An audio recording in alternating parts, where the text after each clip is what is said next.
Hey everyone, my name is Sarah. Thank you for coming to my channel, The Navajo Mama. Today's video is going to be a sit down video. So thank you for coming to my channel. Please do not feel pressured at all to subscribe. Obviously, if we're jamming right, you like my style. If you feel like I'm the person for you and you enjoy my content, please go ahead and like my video, comment, hey, I'm here, and then go ahead and subscribe. If you are new to my channel, please don't feel pressured to subscribe. Watch a couple of my videos before you make your decision. That's okay. Today's video is going to be about me talking with you about things I find attractive.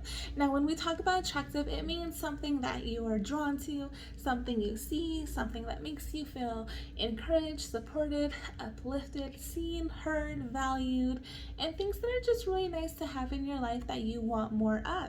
So let's get into this video. I'll see you in a second. Yeah.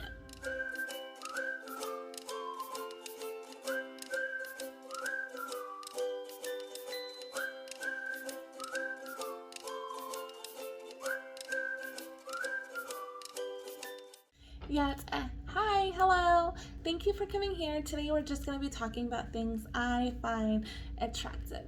I would like to preface this video with being I am a stay-at-home working from home mom of 5, and I am married to my husband, who is my best friend.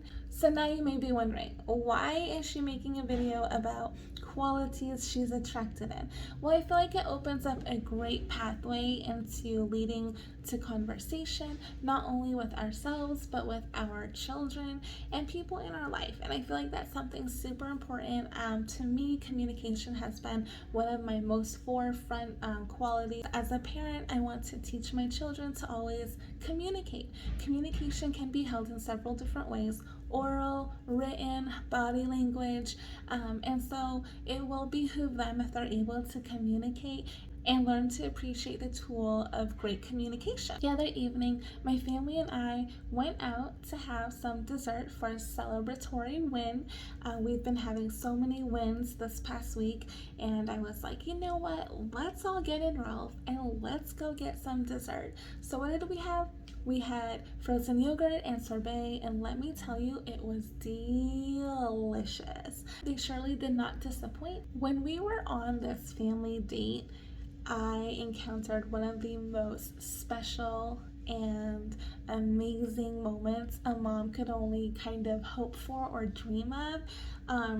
And my oldest son, whom you all know from my vlogs, has been so very sweet. His heart is so kind. He wears it on his sleeve, and he's just this amazing, sensitive, intuitive, strong, kind, thoughtful person. And he was telling me, hey mom, I like this place. This is really, really good. When I'm older and I can have a girlfriend, I think I'm gonna bring her to a place like this. It caught me by surprise because first and foremost, I was concentrated on sorbet, concentrated on a little toddler on the side, giving him sorbet, and out of nowhere, I was met with this amazing, beautiful moment.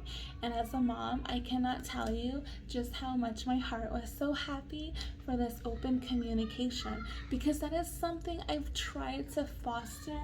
I've always tried to foster a love for communication. Aside from reading, writing, talking, I've always tried to instill in my littles the ability to communicate, for those tools. And it's so crazy. Something as simple as communication, you would think that is something innate, something very natural to us, but it's actually a skill. It's actually a tool that we have to train our bodies and our brain to have. And so upon him talking with me, I was so happy, but it brought me to this bigger moment, which we're going to talk about right now. And I talked with him, literally sat him down in the most comfortable way, not making him feel any less, not even saying, why are you talking about girlfriend? I sat by him and I said, babe, that is a nice idea. I'm sure she would love this. You guys could pick out your own toppings, and when you pick out toppings, you get to learn about each other. Maybe she doesn't like the gummy worms or the chocolate. Maybe she likes the fruit. Maybe she doesn't like the fruit and she likes the sprinkles. It was amazing having that open up and just being able to talk to him about it. So that triggered my heart into thinking, oh wow, how can I explain with him attractive qualities. What are attractive qualities? When my husband and I first started dating, it was so natural, so easy. We wrote each other not emails, sorry. We wrote each other handwritten letters. We mailed it through the post office. I would wait for my parents to check the mail, come back in. I would go through the letters, wondering, is there a letter for me? Is there something for me? And I would see it. My husband would send me a CD. He would send me little gifts, like little bracelets or a Volcom band or guitar picks, earrings. He would like write me, and those are the sweetest memories that I have. And so I want to instill that in my children. So I was telling my son, one of the qualities that you see in people that are so attractive is their willingness to communicate. Like, how attractive is it that maybe this potential girlfriend would communicate? Oh, Nahum, I love your drawing skills. Oh, you are so great at listening. Oh, Nahum, I liked your hair today. It really looks so pretty or handsome out in the sunlight. I know sometimes it can sound a little weird, but it's not. Like, what if we train our children and our families and our loved ones to help build the other person up? Maybe it's not about looks. Maybe it's about, hey, I love the way you present your ideas, or your voice is so soothing. I love it. It calms me. I just find like the tones in your voice are soothing. Or what about, you have an amazing gift at math, and I think that's so amazing. There's so many areas where we could just, I don't know, that we could just build into. And I was thinking, when I was growing up, what did I find attractive? I think that when I was growing up, I felt like it was wrong to feel attracted to someone. I felt like it was wrong to have a crush, and that is something that I now know is not wrong. I grew up in a time in which having a crush was bad. Yeah, don't like boys, don't. And if you did like a boy, people, your relatives, the Navajo Nation would say, she just isn't a boy. She's a, what would they say? A boy crazy. And so I definitely did not want to be one of those when I was growing up. But low key, I would like to say I did find qualities that I did like. It was a person who was very kind and helpful. Like, that was the number one thing that kind of warms my heart. Fast forward to today, I remind my littles and I teach my littles, you are going to have a crush. It's normal. Talk to me about it. I want to hear about it. I am not going to berate you. I am not going to question you. I am not going to make you feel silly. I'm a safe zone. This is safe. Like, our children should be able to tell us anything.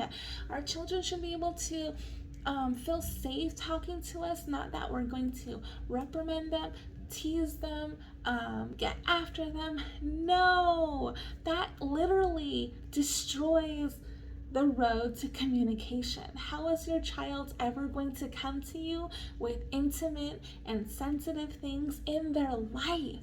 Because when we can help communicate with them and listen to what they find attractive in the other person, I mean, we are going to break so many barriers of trauma. We're going to break barriers of miscommunication, of isolation, of our children, maybe some type of depression. Like, there's so many things that an open communication, a healthy, safe environment, and listening will break. It will build new foundations. So that made me so excited.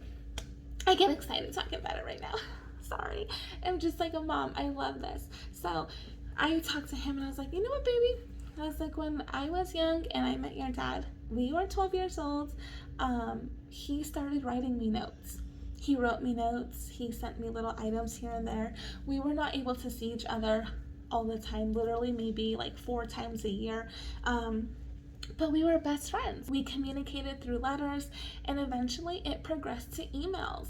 So when we had emails, that was very fun. I was able to include pictures or little banners, with the glitter, making my own word art. Oh, that was so, so, so amazing. I'm just hoping that little tidbit about letters has showed my son. It's when you put time. It's when you put time into learning about the other person, communicating, getting to really know each other, not with the intention of, oh, we're gonna eventually be boyfriend, girlfriend. No, with the intention to purely get to know each other. Like, that is the most amazing thing. You could have an attraction, you could be attracted to someone, and it will not work out, and that's okay. Because in that process of being attracted to someone, the healthy way to maneuver that is to get to know them. It's not to think, oh, my boyfriend, girlfriend, we're gonna hold hands. That's not what it is. When you have an attraction to someone, you want to know more about it. You want to know, oh, why is that person always so happy? Why is that person so great at what they do? You just want to talk. You want to get to know them. And that's what I'm hoping my son is able to hear from me, and my daughter too, as well as my other children. But when he started talking with me about this, I felt, you know what, Mama, you're doing something right. You're doing something right, to where he feels safe enough to come to me and just say it. Like, he didn't even feel embarrassed, like look around. And so things I find attractive, I was thinking about that. When I grew up, I found kindness attractive. I found the character of helping attractive. I loved seeing people who helped, and oh my goodness, that just made my heart flutter. So when I look at my husband, when we first started dating, there were so many little things that all added. I loved his ability to write me, to get me little things when I wasn't even, asking or thinking of them. He just thought of me. It was the thought that counted. I loved seeing him play basketball. I loved seeing him laugh a lot with his friends. I loved seeing his heart for Christ, because he was very involved with helping the youth. And I saw his kindness, his willingness, his laugh, his funny humor. And that was one of the things that got me, because I love to laugh.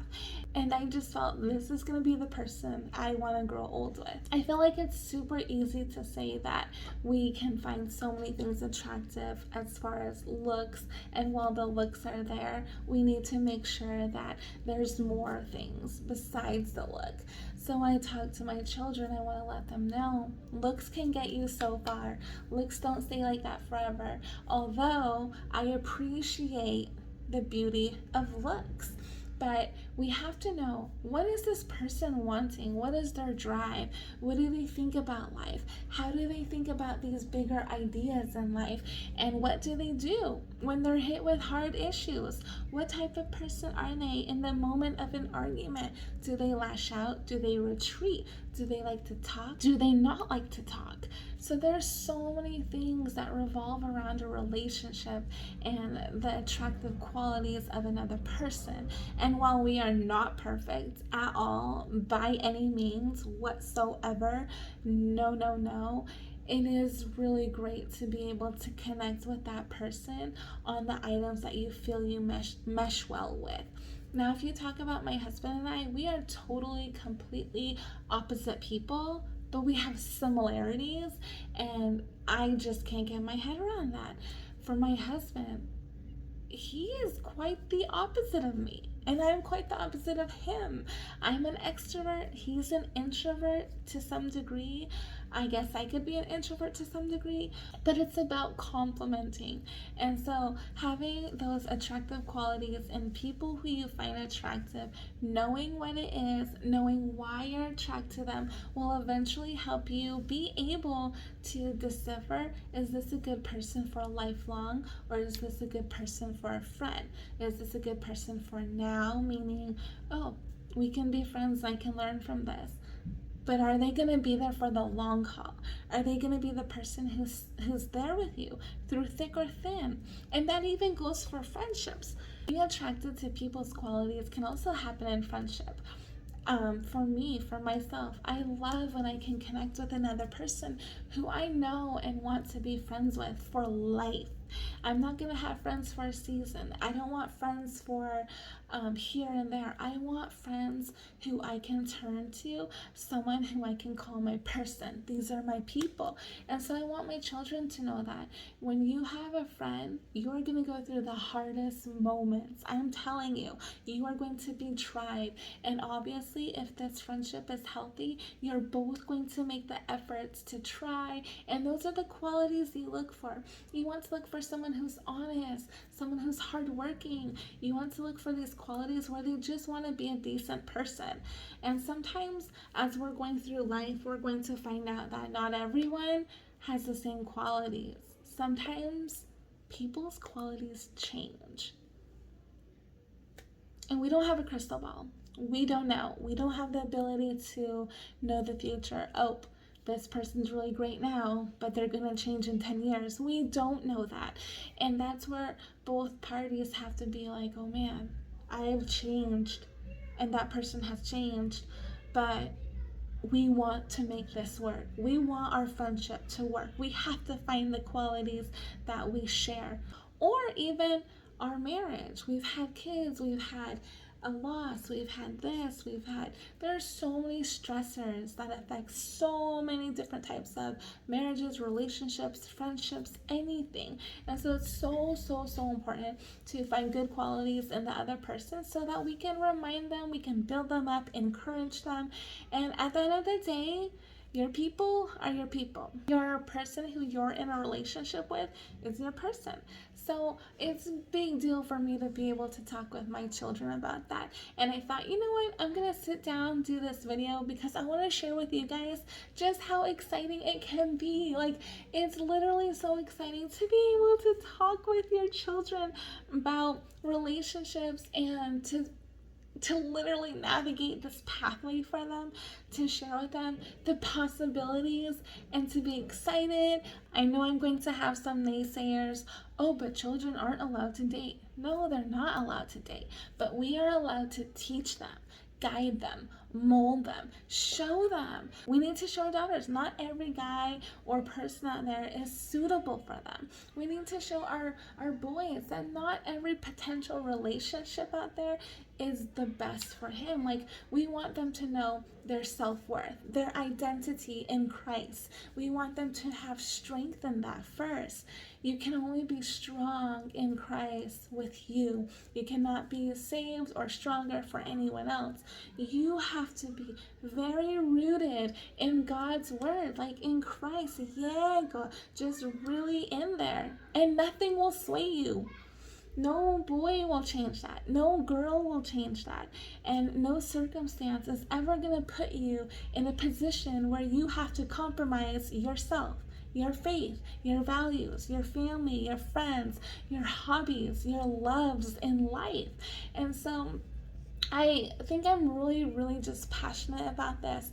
I really want to be able to share with my children so that they can continue this for their children in the future. I think being a mom, being a parent, being a dad, you have the ability to really shape how your children look at relationships and how they view qualities in a potential friendship, relationship, peer, commitment, anything. Seriously, you have the ability. You are so important, dad, mom, niece, nephew, aunt, uncle, grandparents. You are so important. Please, you are so important. I just hope and pray and cheer for you that you can be the best potential teacher for them to guide them through these areas. Granted, if you're a grandparent or you're an aunt or uncle, it is not your place to step in and do that, but it is your place to be able to support the parent, support the child, whatever child it is in your family. Believe in them. Build up a person who will have to not work later on in life to undo trauma. Build a person who can communicate, who is not shy. Build a young man who is able to have gentleman qualities, who is able to cry, communicate, talk about things in life, while also still helping, doing the dishes, chopping the wood, whatever it is that your family values. Also, let your child know it is okay to talk about these important things in life. It is not a taboo, it's necessary. I get it. Sometimes we're not perfect. We're not the perfect people in life. We mess up. We can always apologize. We can always say sorry. Shiaje, I'm sorry I hurt your feelings. Shiaje, I'm sorry I laughed when you talked about that. Shiaje, I'm sorry I said go away. We don't talk about that. Shiaje, talk to me. Shiaje, thank you for coming to me. I love you. And let's build our children to be able to confide in us. Like, how much would that change? And speaking about qualities, when I see my husband talk with my littles, oh my gosh, I am like head over heels. It's more about when my child comes to my husband and tells them, hey dad, I did this today, blah blah blah blah. My husband will sit there, put his phone away, and engage. Like, not or oh that's cool. Like, I when my husband is able to talk with them and really listen to them, or even if he's just talking about things in life where he's trying to teach them, that to me is one of the most important gifts that I could ever think about receiving in life. And I couldn't imagine life differently without that. And so for me, qualities that you see in a person that are so attractive, name them. Name them, praise them, comment on them. When my husband does something sweet, babe, I love that. Babe, I really loved when I overheard you talking with our children. It made me feel a little bit fluttery. I loved it. Something like that. Babe, when you took over the reins and decided where we're gonna eat so I didn't have to feel flustered, that was really attractive. Like, it's okay. And so that's something I really hope that they get to carry on into their future marriage. Obviously, all I could do is teach them, pray for them, literally a lot of prayer. It is so much prayer. I've done more praying in my adult mom life than I have ever done in my whole life.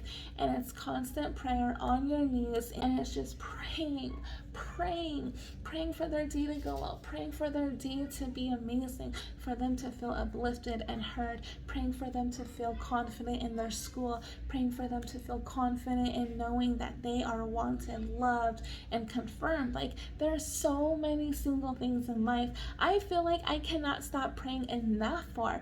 I feel like there's more to pray for. I feel like, and it's not even something that gives me anxiety. It's not something that makes me feel I'm not up to par. I haven't prayed about that. I'm so behind. No. And it's not even something like, oh, if I don't pray about this, it's not going to happen. If I don't pray about it, then their future is going to be. No. It's about prayer and reassurance and pouring my love into God. Just saying, God, mold this baby, like, protect him, be graceful with him. May he have good people in his life all of his days. May he have a good community support network, friendships built from the day one of whatever they saw, whoever they met. Bless them. Bless my child. They're going to go through so much hurts, heartaches, pain, growing pains, losses, joys, blessings. Help them. Help them to see you first, to keep you first through all of the hard times, all of the good times, because those good times are just as bad as the hard times. Sometimes when everything's going really great, we don't feel the need to pray. We don't feel the need to call out to God, hey, God, help me today. When we cry out to God and talk to God, it should be on the good days and the bad days and the days in between. So I'm hoping that I'm setting a good example. Like, I can never be the perfect example, But I'm a mom, and it's my job, my responsibility to do the best I can for them, to do the best day in and day out. And even when I'm tired, to communicate. Hey, babe, sorry I was a little crazy today. Mom's just frustrated, and it's not okay to do that, but I'm sorry. I will work harder on that. You are important to me, and I love you. Like, how amazing. If someone hurt me, would I want to hear, sorry about that? Or, I'm sorry? Or, quit being soft. No, I want someone to say to me, Shiasha, I'm so sorry. I'm so sorry I laughed at you when you were talking about that. Or, Shiasha, I'm sorry I didn't really get to hear out. I was busy. I shouldn't have been doing that. I should have been focused on you, giving you my time, because that's what I would like someone to do for me. So I'm sorry. Can you tell me again what you are telling me? Something like that. Like, that's like better than hitting a football goal. Like, oh my gosh, that's so much better than the Cardinals winning. Oh my gosh. And I hope they win this Sunday, because they won last Sunday, and that was an amazing game. Anyways, let's build our children up. Let's talk about quality. Let's talk about qualities we find attractive. Let's talk about being able to discuss these things. Like, seriously, I think it's amazing. We may not share the same perspective, and that's okay. I would love to hear your thoughts about this in the comments below. So thank you everyone for just jumping on. Thank you for listening. Thank you for being here. Let's try to do better. Let's try to aim higher. Let's try to be more kind to our babies, to people in our life, and to be able to open up the love for communication. So talk with your children. Talk to them about healthy, attractive qualities. What made you feel so warm? What made you have the butterflies? And those butterflies aren't always a bad thing. It just lets your body know, ooh, this is something I've never seen or felt or heard before, and I like it. So let's talk about how we can navigate that in a healthy way, and let's do more talking. All right, guys, I hope you have a really good evening. Praying you all have a blessed evening. Do well. We're leading up into the weekend, so be safe, hydrate, spend time with your family, and most importantly, be kind. All right, guys, we'll talk to you later. Hagone. Bye.